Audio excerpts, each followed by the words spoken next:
Hello everyone, स्वागत है आप सभी का आपके अपने यूट्यूब चैनल में जिसका नाम है बायोलॉजी कॉन्सेप्ट और मैं हूं सुरभि माथुर। और बच्चों, आज हम कंटिन्यू करेंगे क्लास 11th का chapter number 5 that is morphology of flowering plants. उसमें हमने रूट, स्टेम, लीफ पढ़ ली थी। आज हम लोग जो पढ़ेंगे उन टॉपिक्स को मैंने यहाँ मेंशन किया है। सबसे पहले हम डिफरेंस समझेंगे, स्टेम और शूट में क्या डिफरेंस है। उसके बाद हम देखेंगे कि एक बहुत इंपॉर्टेंट लाइन है, flower is a modified shoot, इसका क्या मतलब हुआ। फिर हम पढ़ेंगे इन्फ्लोरेसेंस में और फिर उसके बाद हम लास्ट में लेंगे फ्लावर। तो आइए आप और हम मिलकर शुरू करते हैं ये मजेदार सा, अच्छा सा, प्यारा सा टॉपिक।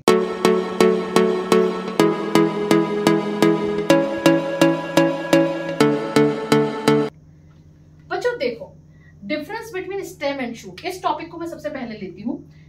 स्टेम जैसे कि मैंने आपको पहले भी बताया था, उसका जो बेसिक कैरेक्टरिस्टिक फीचर होता है वो क्या होता है कि स्टेम डिफरेंशिएटेड होता है नोड और इंटरनोड में।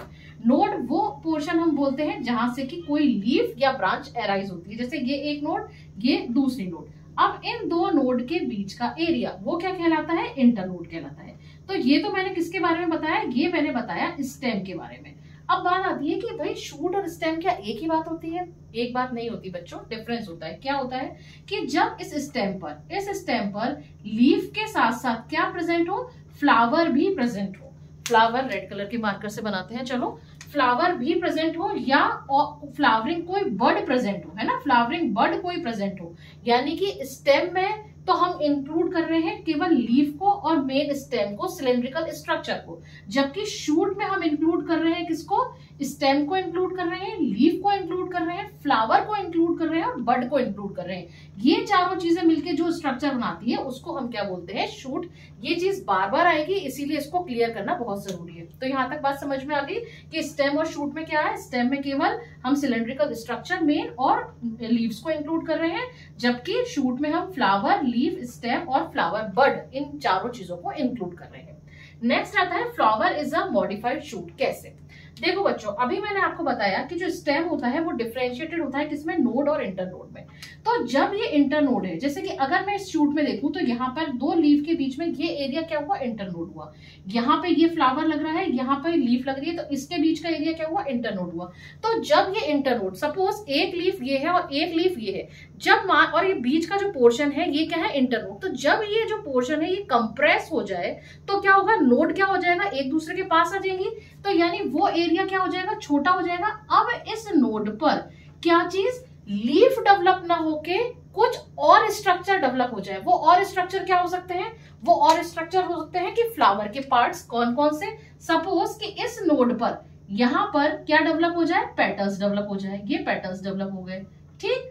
और साथ में क्या डेवलप हो जाए, नीचे की तरफ क्या डेवलप हो जाए, ग्रीन कलर के स्ट्रक्चर्स जो होते हैं जिसको कि हम सेपल्स बोलते हैं, वो डेवलप हो जाए। फिर कुछ इसमें स्टेमन्स डेवलप हो जाए, है ना, मेल सेक्स ऑर्गन जिसको हम बोलते हैं, ये डेवलप हो जाए। फीमेल सेक्स ऑर्गन डेवलप हो जाए। तो हम इस पूरे जो स्ट्रक्चर है, तो इसका मतलब क्या हुआ, ये किसका मॉडिफिकेशन हुआ, ये मॉडिफिकेशन किसका हुआ, शूट का मॉडिफिकेशन हुआ। क्योंकि शूट में क्या हुआ, जो इंटरनोड थी वो इंटरनोड क्या हो गई, कंप्रेस हो गई, नोड एक दूसरे के पास हो गई और उस नोड पर कुछ लीव्स डेवलप ना होके कोई वर्ब्स डेवलप हो गई। कौन सी वर्ब, जैसे कि पेटल्स को जब डेवलप कर रही है कोरोला, सेपल्स को जब यहाँ पर ये है सेपल्स, ये क्या डेवलप हो गए, पेटल्स डेवलप हो गए।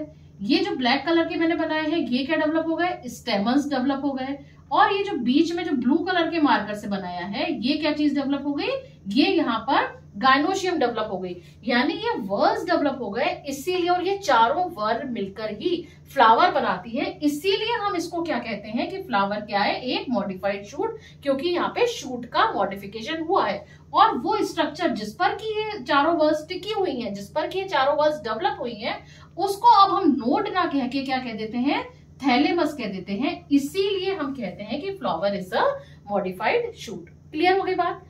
अब हम तीसरी चीज लेते हैं, इन्फ्लोरेसेंस। इन्फ्लोरेसेंस का मतलब बच्चों होता है कि arrangement of flower on the floral axis. उसको हम क्या बोल देते हैं, उसको हम बोल देते हैं inflorescence. Arrangement of flower on floral axis is known as inflorescence.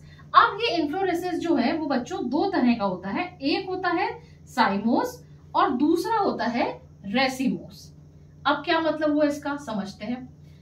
साइमोस inflorescence का मतलब क्या होता है कि जब फ्लावर एक्सिस के अपेक्स पर फ्लावर प्रेजेंट हो, ठीक है, यानी फ्लावर एक्सिस टर्मिनेट हो गई किसमें, फ्लावर में, और फिर नीचे और फ्लावर्स डेवलप हो रहे हैं। तो इस तरह के फ्लावर के अरेंजमेंट को, इस तरह के इन्फ्लोरेसेंस को हम कहते हैं साइमोस टाइप का इन्फ्लोरेसेंस।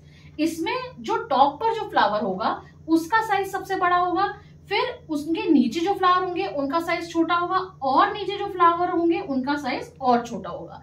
ये आपको देखने को मिलेगा किसमें, मस्टर्ड में, यानी कि सरसों में। और रेसिमोस टाइप का इन्फ्लोरेसेंस हम कब बोलते हैं, रेसिमोस टाइप का इन्फ्लोरेसेंस हम जब बोलते हैं जब जो फ्लावर एक्सिस है, ये जो फ्लोरल एक्सिस है, ये फ्लोरल एक्सिस कंटिन्यू ग्रो करती रहती है, और जो फ्लावर है वो किस तरीके से बेसिपिटल मैनर में डेवलप हो, यानी कि नीचे जो फ्लावर हो वो सबसे बड़ा, फिर उसके बाद जो है फ्लावर वो उससे छोटा, फिर उसके बाद जो फ्लावर आया वो और छोटा, और जो यंग फ्लावर होगा वो सबसे छोटा। और यानी कि यहाँ पे फ्लोरल एक्सिस जो है वो किसी फ्लावर में टर्मिनेट नहीं होती, वो क्या करती है, कंटिन्यू ग्रो करती है। और इस तरह का जो अरेंजमेंट होता है वो कहलाता है एक्रोपिटल डेवलपमेंट ऑफ फ्लावर। इस तरह के जो इन्फ्लोरेसेंस है उसको हम कहते हैं रेसिमोस टाइप का डेवलपमेंट। समझ में आ गई बात। दो तरह का हुआ, साइमोस और racemose. Basic difference, floral axis अगर टर्मिनेट हो रही है किसी फ्लावर में, ये जो ब्लैक कलर का बनाया है गोला मैंने, ये क्या किसको रिप्रेजेंट कर रहा है, फ्लावर को रिप्रेजेंट कर रहा है, तो हम कहेंगे साइमोस टाइप का। और अगर फ्लोरल एक्सिस कंटिन्यू ग्रो होती रहती है तो इस तरह के अरेंजमेंट को, इस तरह के इन्फ्लोरेंसेस को हम कहते हैं रेसिमोस टाइप का। देखने को किसमें मिलता है, ये आपको देखने को मिलेगा व्हीट में, बार्ली में। ये दो एग्जाम्पल आप याद रखेंगे। यहां तक बात समझ में आ गई। अब जो हमारा आज का चौथा टॉपिक है फ्लावर, जो बहुत अच्छा इंटरेस्टिंग है और कई सारे क्वेश्चंस इसको लेकर पूछे जाते हैं, उन सारी टर्म्स को मैं आज क्लियर करूंगी। फ्लावर पर जो फ्लावर की जैसे ही बात आती है तो सबसे पहली टर्म जो फ्लावर के लिए आती है वो आती है कि फ्लावर कंप्लीट है या इनकम्प्लीट है। अब इसका क्या मतलब हुआ, कंप्लीट फ्लावर का मतलब होता है कि फ्लावर में 4 वर्ल्स होती हैं, कैलेक्स, कोरोला, एंड्रोशियम और गाइनोशियम। अगर वो चारों वर्ल्स प्रेजेंट है तो हम इस तरह के फ्लावर को कहते हैं complete flower. 4 whorls are present, तो हम उसको क्या कहते हैं कि फ्लावर कैसा है, कंप्लीट है। लेकिन इनकम्प्लीट का मतलब क्या हुआ कि अगर 4 में से कोई भी एक वर्ल्ड जो है वो एब्सेंट है तो हम उसको कैसा कह देंगे, इनकम्प्लीट फ्लावर है। पहली बात।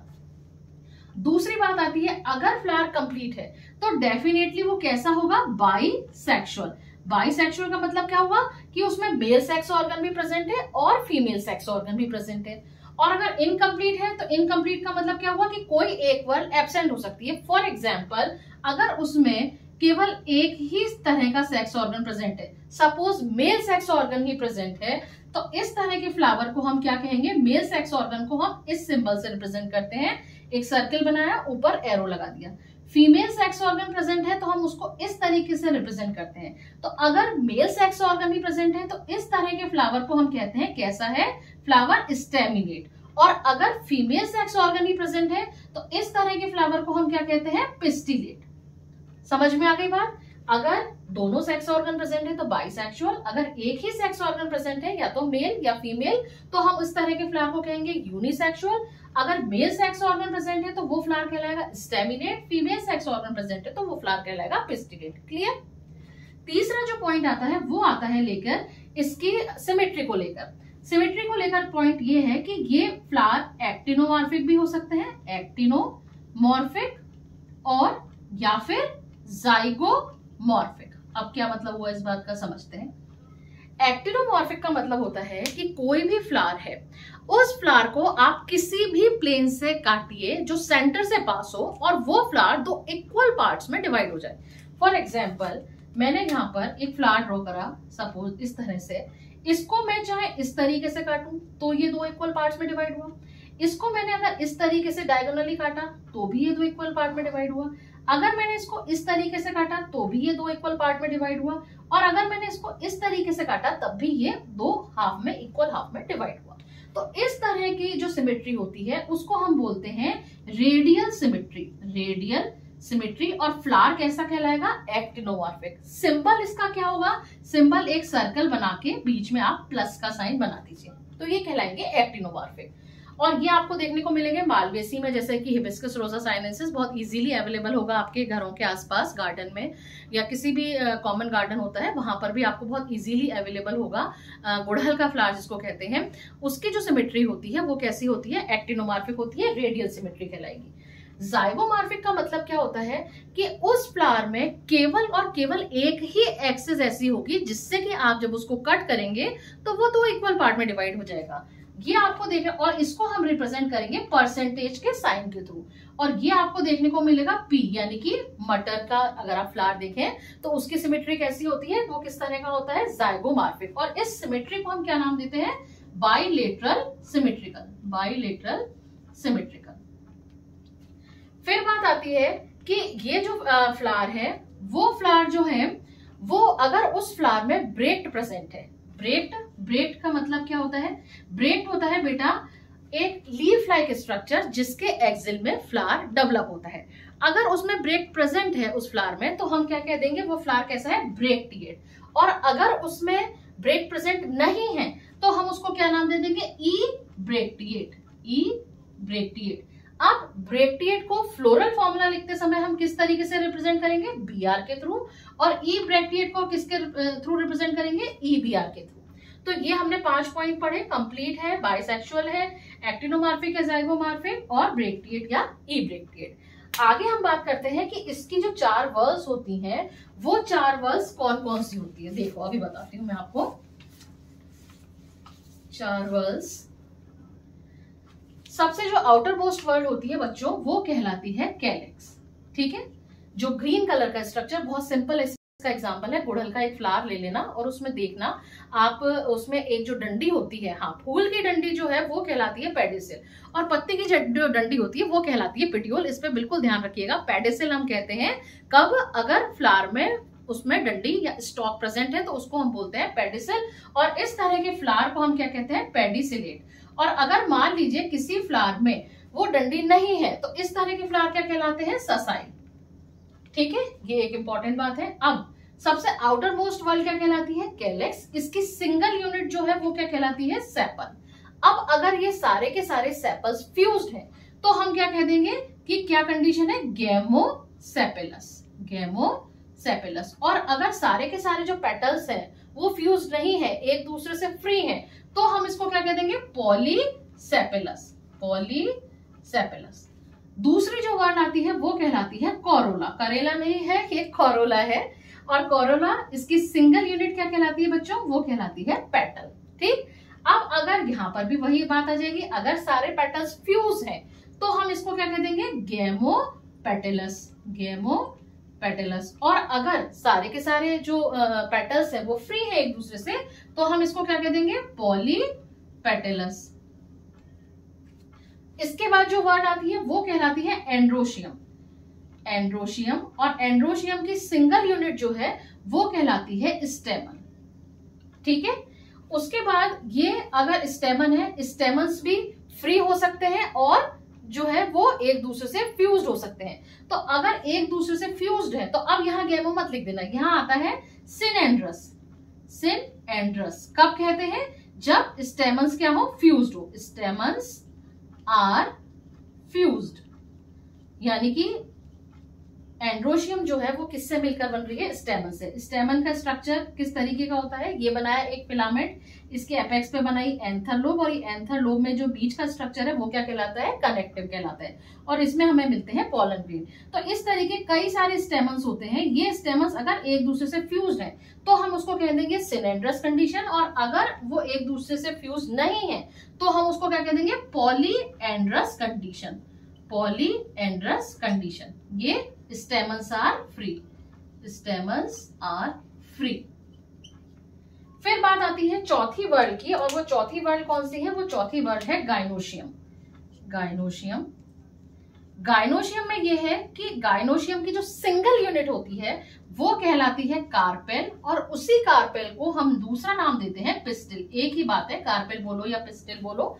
अब यहां पर भी 2 कंडीशन हो जाती है, अगर जो कार्पेल या पिस्टिल्स जो है वो एक दूसरे से फ्यूज्ड है तो हम बोलेंगे सिन कार्पस कंडीशन, सिन कार्पस कंडीशन। कब, जब कार्पेल्स क्या है, फ्यूज्ड है। मैं यहां लिख देती हूं फ्यूज्ड कार्पेल्स। और अगर कार्पेल्स एक दूसरे से फ्यूज नहीं है तो इस तरह की कंडीशन को मैं यहां ऊपर करके लिख रही हूं, क्या कहलाते हैं, एपोकार्पस कंडीशन, एपोकार्पस कंडीशन। तो ये हमने देखी इसकी चारों वर्ल्स फ्लावर की। अब चारों वर्ल्स के बाद बात आती है एक बहुत इंपॉर्टेंट चीज की, वो गाइनोशियम से ही रिलेटेड है। और इस चीज को आपने देखा भी होगा फ्लोरल फॉर्मूले में कि भाई जो ओवरी है वो सुपीरियर है, इंफीरियर है, या फिर हाफ इंफीरियर हाफ सुपीरियर है। तो इस चीज को हम क्या बोलते हैं कि जो गाइनोशियम के रेस्पेक्ट में कि ओवरी जो है वो सुपीरियर है, ओवरी सुपीरियर है, ओवरी इंफीरियर है, या half superior and half inferior. अगर सुपीरियर ओवरी होती है तो हम क्या कह देंगे गाइनोशियम के केस में कि क्या कंडीशन है, हाइपोगाइनस कंडीशन। बहुत ज्यादा ध्यान देना, मैं हाइपोगाइनस कह रही हूं, इसका मतलब ओवरी कैसी है, सुपीरियर। हाइपो समझ के यहाँ पे ये मत समझ लेना कि हाइपो का मतलब सबसे नीचे तो ओवरी भी इंफीरियर होगी, ऐसा नहीं होता। कैसे होता है अभी समझाऊंगी। हाइपोगाइनस कंडीशन कह रही हूं, इसका मतलब ओवरी सुपीरियर है। इसका मतलब ये हुआ कि बाकी की सारी वर्ल्स, गाइनोस वर्ड किसके लिए आ रहा है, गाइनोशियम के लिए। बाकी की वर्ल्स का मतलब क्या हुआ, कैलेक्स, कोरोला और एंड्रोशियम। ये क्या है, ये किसके नीचे से निकल रही है, गाइनोशियम के नीचे से निकल रही है। हाइपो का मतलब हुआ नीचे, यानी कि बाकी की जो वर्ल्ड है कैलेक्स, कोरोला और एंड्रोशियम, वो गाइनोशियम के नीचे से निकल रही है। तो यानी ओवरी कैसी हो गई, सुपीरियर। अब इंफीरियर, इंफीरियर का मतलब क्या हुआ, एपीगाइनस कंडीशन। एपीगाइनस कंडीशन का मतलब क्या हुआ, एपी, एपी का मतलब क्या होता है, ऊपर। गाइनस मतलब क्या हुआ, गाइनोशियम, यानी कि बाकी की जो वर्ल्ड है वो गाइनोशियम के ऊपर से निकल रही है, इसीलिए हम उसको क्या कह रहे हैं, एपीगाइनस कंडीशन। अब जब बाकी वर्ल्ड गाइनोशियम के ऊपर से निकल रही है, यानी कैलेक्स, कोरोला और एंड्रोशियम जब गाइनोशियम के ऊपर से निकल रहा है तो गाइनोशियम कैसी हो गई, इंफीरियर। और हाफ इंफीरियर हाफ सुपीरियर, इसमें क्या कंडीशन होती है, पेरीगाइनस कंडीशन। तो ये हमने पढ़ा आज फ्लावर का पूरा स्ट्रक्चर। इसमें अगर आपको कहीं पर भी कोई डाउट आता है तो आप मुझे कमेंट करके पूछ सकते हैं। और हाँ, अगर आज का वीडियो लेक्चर आपको पसंद आया हो तो प्लीज इसको लाइक करिएगा, शेयर करिएगा, चैनल को सब्सक्राइब करिएगा, बेल आइकन को प्रेस करना मत भूलिएगा। और जल्दी ही हम अगले वीडियो लेक्चर के साथ आपको जल्दी ही मिलेंगे। Thank you very much.